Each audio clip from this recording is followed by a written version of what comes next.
Salut tout le monde. Alors j'ai mis le son du micro ultra fort. Bon, je peux encore mettre un peu plus fort, mais déjà là j'ai l'impression d'être à 3 centimètres de ton tympan si tu mets des écouteurs. Donc si je mets plus fort, je pense que je rentre directement dans ton crâne.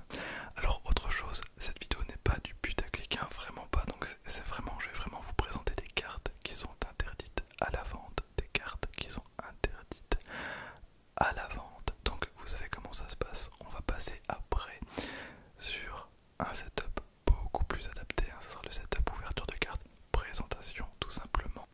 Alors avant toute chose, je tiens à vous rappeler que dans ma toute dernière vidéo, je fais gagner un billet doré Pokémon. Un billet doré Pokémon. Donc ça se passe sur ma dernière vidéo, n'hésitez pas. Il faut tout simplement mettre un commentaire, pour le tirage au sort. Deuxième petite chose, très récemment sur la chaîne, j'ai ouvert le coffret Mewtwo V Union, donc que j'ai acheté deux fois, un pour garder totalement scellé parce que je trouve que c'est trop stylé, et l'autre pour l'ouvrir en vidéo, donc on l'a ouvert. C'était plutôt sympa, c'était plutôt cool, mais du coup j'hésite à ouvrir le coffret Zacian qui est juste derrière moi, j'hésite vraiment parce que je l'ai qu'une fois, mais dites-moi vraiment si ça pourrait vous plaire qu'on refasse une ouverture d'un coffret V Union, à savoir qu'il y a les promos qui changent et bien évidemment les boosters, donc dites-moi ça dans les commentaires. Alors on part totalement sur un faux raccord, bien vu Michel. Juste pour vous dire que dans cette vidéo je ne vais pas parler du tout de cartes Pokémon, Voilà, je viens de perdre approximativement 85% d'entre vous, c'est terrible, mais pour les 25% restants, vous allez voir que les cartes sont vraiment ultra cool. Alors ce sont des cartes interdites à la vente, tout simplement parce que ce sont des récompenses de tournoi, pour la globalité, Je vais en parler en détail, mais voilà, vous connaissez mon amour pour les cartes promo, les cartes un petit peu exclusives et difficiles à dropper. Alors j'ai revendu pas mal de cartes que j'avais en double. Je vous mets une petite photo de ce que j'ai vendu, donc voilà, les connaisseurs, je pense que vous avez très rapidement compris que je m'étais fait quand même un sacré paquet de thunes. Alors au final pas tellement, parce que j'ai vraiment tout bradé, pour que ça parte le plus vite possible. Tout est parti en une semaine, et j'ai quand même facilement récupéré environ 600 €, ce qui est énorme, mais j'ai mis des prix ultra compétitifs. Voilà, par exemple la Goku TB1 SPR en parfait état coûte donc sur Card Market premier prix 200 €.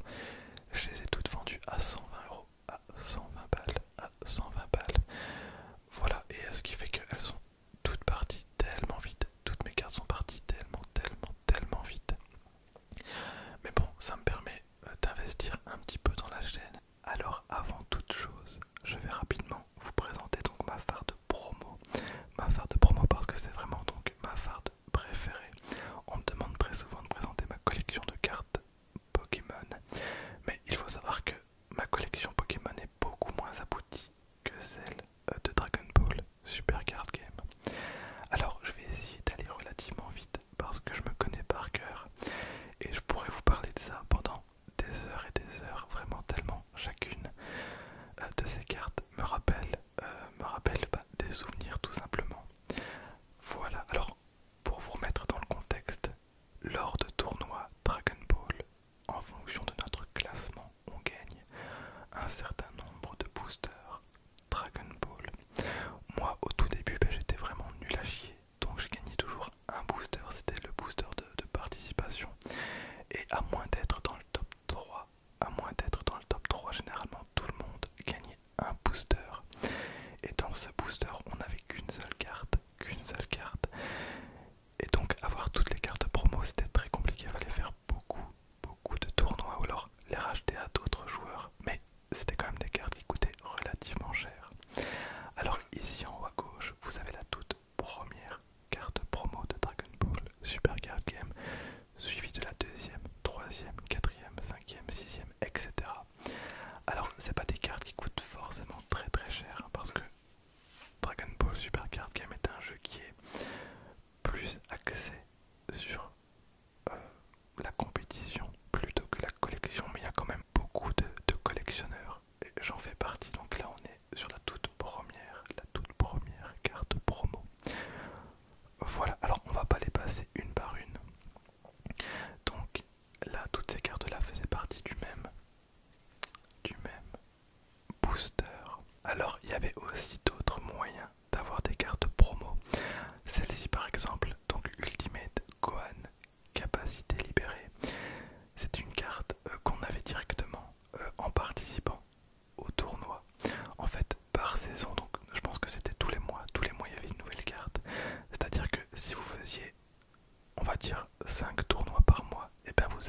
5 cartes. Une fois passé le mois, c'était une nouvelle carte qui était offerte. D'ailleurs, les cartes de tournoi qui étaient directement offertes, donc qui ne venaient pas de booster, n'étaient pas foil, donc n'étaient pas brillantes. Comme donc cette carte Ultimate Gohan que vous avez juste là. C'est une carte que vous aviez automatiquement, mais que vous ne pouviez avoir qu'à cette époque-là en faisant des tournois. Alors il y avait aussi les cartes de display, donc les cartes promo de display, donc comme celle-ci d'ailleurs, elle est encore emballée dans son emballage de protection. En fait, quand vous achetiez une display, vous aviez une carte promo aléatoire parmi un certain nombre, mais ces cartes-là, vous ne pouviez les avoir que dans la display. Donc c'était vraiment aléatoire et une display coûte quand même 100 balles. Une display ça coûte quand même 100 balles. Donc fallait vraiment avoir la chance de tomber sur la carte promo que vous vouliez. Et les cartes là faisaient partie vraiment des plus chères. Parce que voilà, imaginons que vous vouliez absolument le Majin Vegeta. Voilà, à moins de l'acheter à un autre joueur, fallait acheter pour se la procurer donc une display complète et miser sur le fait de tomber sur la Majin Vegeta. À savoir qu'il y en avait, je pense, au minimum 8. Je pense qu'il y en avait 8. Il y en avait 1, 2, 3, 4, 5, 6. Et il y a la Freezer également. Voilà, non, il y en avait 7. Il y avait 7 cartes différentes. Alors, je dis peut-être une bêtise, mais j'en suis pas sûr. Alors, voilà, hop. Donc ça, la Broly là, elle était extrêmement jouée, extrêmement forte. Celle-ci aussi, donc la Freezer que vous voyez juste en haut. Alors, j'ai pas cadré comme je veux. Et donc, vous, le scientifique que vous voyez juste là, je vais pas la sortir parce que ça va être trop compliqué après. C'était la carte la plus chère, donc des boosters promo volume 1, parce qu'elle coûtait facilement 20€. Au tout début, cette carte la coûtait 20€ parce qu'elle a été jouée pendant tellement longtemps. Après, elle a été rééditée, mais cette carte là, vraiment, elle était très très chère. Alors, la carte Mira qui est juste là, c'est également, donc vous voyez, elle n'est absolument pas brillante. C'était un lot de participation, donc peu importe votre classement, comme je vous l'ai dit tout à l'heure avec Sangohan, vous aviez automatiquement cette carte. Voilà, automatiquement cette carte.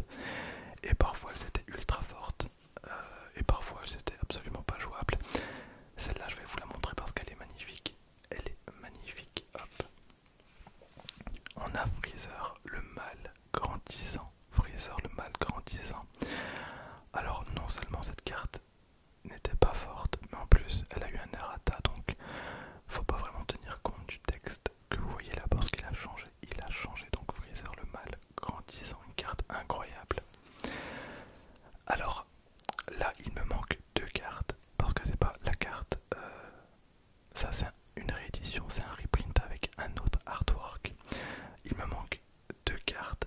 Alors j'avais cette carte là à la base, sauf que à l'époque, donc c'était une carte de display qui était vraiment jouée dans le deck VJ.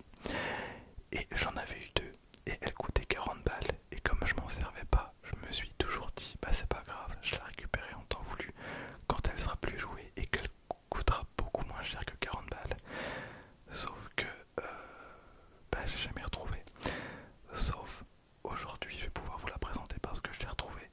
Ici, pareil, je l'ai récupérée donc je vais vous la montrer tout à l'heure. Et celle-là, c'est une carte que j'ai jouée énormément. Elle était incroyable, je la jouais dans mon deck pan. Bref, je pourrais en parler pendant très longtemps. Ici, on a le leader, Mister Satan, Saiyan imaginaire, incroyable. Voilà. Donc maintenant ça va aller très vite, hein. Je vais essayer d'être très concis. Donc ici par exemple, j'ai toutes les cartes. Celle-ci aussi valait très cher au tout début, je me rappelle, hein, quand on avait la chance de l'avoir dans un booster. Parce qu'il y avait des cartes que vous sortiez de booster qui valaient 1€. Mais c'était vous et votre chance. Et cette carte là, j'avais vendu 40€ aussi. Cette carte là était très chère. Cette carte là ne coûtait absolument rien. Donc la Piccolo Taimao, le roi des démons, ne coûtait absolument rien. La carte là, donc pareil, elle n'est absolument pas foil. Elle était offerte. Voilà, ces 2 cartes-ci, elles étaient offertes, mais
Haricot Magique, cette carte très très connue, hein, vraiment de la BT1, que j'ai donc en Championship Final, en finale du championnat, Je pense qu'il fallait être dans le top 16 pour pouvoir posséder ces cartes. Bref, voilà, alors j'ai essayé d'être le plus rapide possible, mais c'est très compliqué hein, vraiment parce que voilà, ça me passionne et je pourrais vraiment vous en parler pendant très longtemps. Alors là, je vais vous montrer donc les cartes que j'ai eues et qui vont venir compléter cette collection, Alors je vais les mettre de côté et on va les regarder une par une. Alors on commence avec Zeno, gardien omniscient. Parce qu'il faut savoir que je ne collectionne que les cartes en version francophone. Alors elles sont parfois moins jolies que les versions américaines. Mais bon, tant pis, c'est pas très grave. Donc on a Zeno, gardien omniscient, donc une carte du championnat 2020. Voilà. Ensuite, vous allez voir, les cartes sont folles. On a un Omega Shenron, le dragon maléfique ultime. Alors, je vais essayer de vous la montrer sans la sortir. Elle est incroyable. Alors, on a la mention winner qui est écrite. Regardez tout en haut, toute la hauteur de la carte, la mention winner. Et je trouve que cette carte-là, par contre, elle est incroyable. Donc, carte promo. Et c'est écrit juste en bas, donc Not for sale, donc pas pour vendre. Ce sont des cartes vraiment qui sont faites pour être voilà, gagnées ou échangées, mais absolument pas vendues dans les boutiques. Ensuite, on a un Sangoku puissance du Gori doré. Alors, je vais quand même vous la sortir pour que vous voyez parce que comme elle est sous protection, alors elle est double slivée. Il y a deux sleeves qui protègent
voulez-vous, il y avait un trou juste à côté, et ben voilà. Donc les deux là, ça va être tellement satisfaisant pour moi de les mettre vraiment dans la farde. Ensuite, on passe sur des cartes, voilà, que je n'avais pas, donc la boule à une étoile, à savoir que j'ai la boule à 2, à 3, à 4, à 5 étoiles, et je n'avais pas la boule à une étoile, c'était la toute première boule qui était sortie. Une promo d'ailleurs, la carte promo. Ensuite, Kakaroto, le seul et l'unique, donc une carte promo de tournoi, bizarrement, une carte de tournoi euh, qui, voilà, qui fait référence au jeu qui est sorti. Donc cette carte là, à l'instant même où elle a été annoncée, je la voulais absolument tellement je la trouve incroyable. Elle est vraiment belle. Après je dis ça sur toutes les cartes, hein, mais celle-là par contre, voilà, je la voulais parce que elle représente quand même un jeu à elle toute seule. Voilà donc Kakaroto, le seul et l'unique, une carte très sympa, hein, parce que c'est la seule qui possède du coup ce logo. Et je trouve ça vraiment propre. En vrai, pour les cartes Dragon Ball, ils savent quand même vachement, ils savent quand même faire les cartes. Je trouve que Dragon Ball s'en sort très très bien. Ensuite on a Zeno, donc l'omnipotent. Zeno l'omnipotent, donc une carte leader avec les deux Zeno, voilà. Donc c'est la numéro 200, c'est la numéro 200, la numéro 200, la numéro 200. Voilà, on va continuer donc avec le même genre de carte. Donc un Sangoku Vengeance du Gorille. Alors là, la brillance est très très sympa. Je sais pas si vous voyez très très bien, mais donc ça ressort légèrement. Donc voilà, donc là c'est la promo 264. Après ça fait très longtemps que j'ai arrêté les tournois. Et donc, hop, je vais vous la montrer. Incroyable. J'aime beaucoup l'artwork de cette carte. Voilà. Donc ensuite on a un KB l'évaseur que j'ai en version finale du championnat. Pareil pour Sanguan, le vengeur que j'ai en version gold. Les deux là je les ai en version gold, mais je les avais pas en version normale. Donc au moins c'est chose faite. Ensuite on a les cartes anniversary que je vous ai montré tout à l'heure, donc les cartes reprint, enfin reprint, mais donc la seule chose qui change c'est voilà le côté un petit peu brillant et le côté doré en arrière-plan. Donc on a un Piccolo le stratège. Ensuite on a Vegeta Super Saiyan 2 double salve, une carte qui était très très jouée dans les decks rouges. Ensuite Bardock le guerrier éveillé. Sangoku voit vers la grandeur, la carte que je vous ai dit qu'il valait un bras quand elle est sortie, elle valait très très cher. Ensuite Toki Toki le créateur du temps, Toki Toki le créateur du temps. Ensuite on a des cartes voilà, un petit peu moins intéressantes mais qui restent des cartes promo, donc avec un Sangoku, donc là c'est la promo numéro 72, donc 72, 72. Voilà, une des seules, hein, de cette série là que je n'avais pas. Ensuite on a un Gogeta Danse Agile. Voilà, maintenant ça va être assez rapide. Donc on a un bout châtieur diabolique. Là ce sont vraiment des cartes on va dire moins intéressantes, mais elles font quand même partie des promos, donc il me les fallait de toute façon. On a Whis, on a Sangoku, on a un Mister Satan, le conseiller du Majin. Et je le rappelle toujours, comme quoi cette vidéo n'est absolument pas putaclic, note for sale, note for sale.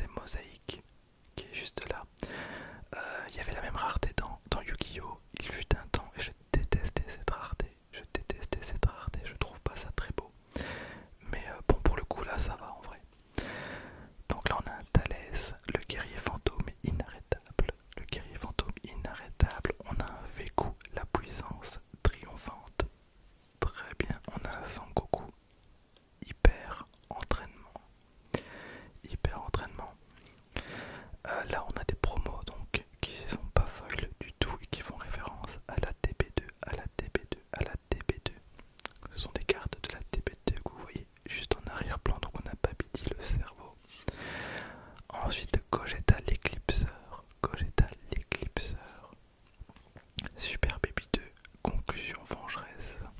Yajiro Babies, le point faible. Ensuite, prête à l'impact. Alors, c'est une rareté que j'aime encore moins que la rareté mosaïque. Je trouve que la rareté là, elle est dégueulasse. Elle est vraiment pas terrible. J'aime pas du tout les petits points. On dirait des fausses cartes. Parce que je me rappelle les fausses cartes Pokémon à l'époque. C'était cette rareté là. Donc dans ma tête, ça fait toujours un petit peu fake. Donc prête à l'impact, on a Caulifla, on a Broly, on a un autre Broly, donc représailles tourmenté, on a un Zeno Alpha et Omega. Alpha et Omega, on a un Cell régénération inconcevable, on a Freezer empereur éternel, Roi Gold offrande impériale, on a un Topo garant de la justice, frappe antidimensionnelle. Elle est vraiment cool. On a Anguilla attaque surprise. Shu Shenron conviction inébranlable. Shu Shenron honnête et impartial. La magnifique C18 attaque en tenaille. Suite Toa rebaptisant l'Empire sombre. On a Trunks regorgeant de talent. On a Trunks prêt à fusionner. On a Zangotenks prêt à fusionner. On a Dante sauveur qualifié. Et voilà, donc là on a des jetons, mais c'est des jetons qu'il fallait que je range. Donc ils n'ont absolument rien à faire dans cette vidéo. Bref, voilà, alors je sais pas trop si la vidéo vous aura plu. Je sais que ma communauté Dragon Ball est en minorité hein, par rapport à celle Pokémon. Mais j'avais vraiment très à cœur de vous montrer certaines de ces cartes. J'espère que la vidéo vous aura plu. Sachez que ça m'a fait énormément plaisir de vous parler de tout ça. Parce que je gave tout mon entourage avec mes cartes. Voilà, j'en parle tellement souvent que chaque fois que j'arrive avec une farde entre les mains, voilà, les gens, mes amis proches, voilà, soupirent un petit peu parce qu'ils savent très bien que je vais en parler pendant super longtemps. Mais voilà, ça me passionne tellement. N'oubliez pas d'aimer la vidéo, hein. Évidemment ça soutient la chaîne, ça me donne beaucoup de motivation.